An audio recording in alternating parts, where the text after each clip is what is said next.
Hello guys. അപ്പം ഇവിടെ വന്ന് ടാക്സി ഇറങ്ങിയപ്പോൾ തന്നെ ഈ ഒരു വ്യൂ പോയിന്റിലേക്കാണ് ഞാൻ ഓടി വന്നത്. അപ്പം തന്നെ ഈ ഒരു സ്പോട്ട് സ്പെയിനിലെ എൻ്റെ ഒരു ഫേവറേറ്റ് പ്ലേസ് ആയി മാറി.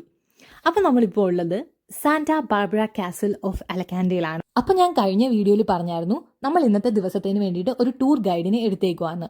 And it's called 7 wonders of അലക്കാൻഡി. ഈ ഒരു 7 വണ്ടേഴ്സ് എന്ന് പറയുന്നത് ഈ ഒരു കാസലിൻ്റെ ചുറ്റുമാണ്. അപ്പം നമ്മുടെ ഗൈഡ് നമ്മളെ അതെല്ലാം കൊണ്ട് കാണിക്കുവാണ്. And the whole package is just 2.5 hours. അതുകൊണ്ട് തന്നെ നമുക്ക് ഓരോ സ്പോട്ടിലും വളരെ കുറച്ച് ടൈം മാത്രമേ സ്പെൻഡ് ചെയ്യാൻ കിട്ടുന്നുണ്ടായിരുന്നുള്ളൂ. ആൻഡ് വേറൊരു ഇൻട്രസ്റ്റിംഗ് ഫാക്ടർ എന്ന് പറയുന്നത് നമ്മുടെ ഈ ഒരു കാസലിൻ്റെ വാൾസ് നോക്കിക്കഴിഞ്ഞ് കഴിഞ്ഞാൽ ഫുള്ള് കടൽ മണ്ണാണ്. അപ്പം അതിൻ്റെ റീസൺ നമ്മുടെ ഗൈഡ് നമ്മളോട് പറഞ്ഞതെന്ന് പറഞ്ഞാൽ കുറേ വർഷങ്ങൾക്ക് മുന്നേ ഈ കാസിൽ കടലിൻ്റെ അടിയിലായിരുന്നു. അങ്ങനെയാണ് ഈ കടൽ മണ്ണ് കൊണ്ട് ഒക്കെ ഈ കാസിൽ രൂപപ്പെട്ടതെന്നാണ്. പിന്നെ വേറൊരു കാര്യം കൂടെ പുള്ളി പറഞ്ഞു, ഇനി കുറേ വർഷങ്ങൾക്ക് ശേഷം ഇത് പിന്നെയും കടലിൻ്റെ അടിയിലായി പോകുന്നു. നമുക്ക് 2 രീതിയിൽ ഈ കാസിലേക്ക് വരാം.